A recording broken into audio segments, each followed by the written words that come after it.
If you've had your content migrated from Blackboard into Canvas, you'll now want to go into your course and check and see what needs to be cleaned up.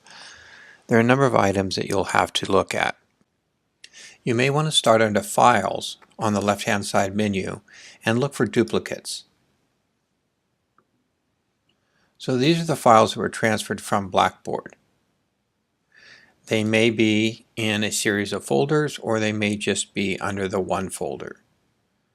But you can go through here, and anything that is a duplicate that you don't want or need, you can go to the right hand side to the three dots and delete it. The home page is defaulted to the modules. You can go through and see modules that have nothing in them, which you may want to delete. Or you may want to reorganize content into them. So you can grab content, drag it, and drop it, and place it in the module that you want. You will also need to check each content item and make sure it's active, it has the information you want, and the links are not broken.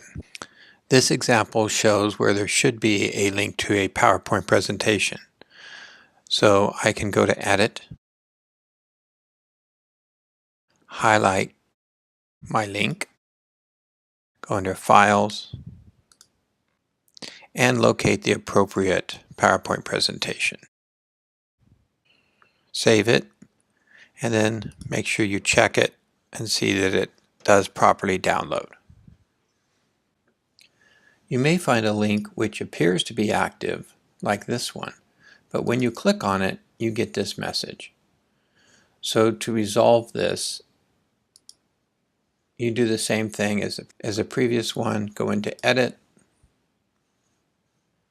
highlight the link, and locate it under your files. Make sure you save it. Another place you might want to check is each of the menus on the left. Any announcements that were brought over will be under Announcements.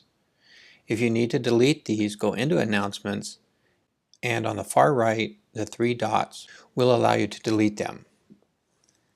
Same thing for assignments. If you delete any of these items under modules, they are not removed from the class. But if you delete these items under the category they're assigned to, like assignments or discussions, then they are removed from the class. If you need additional assistance, contact CFE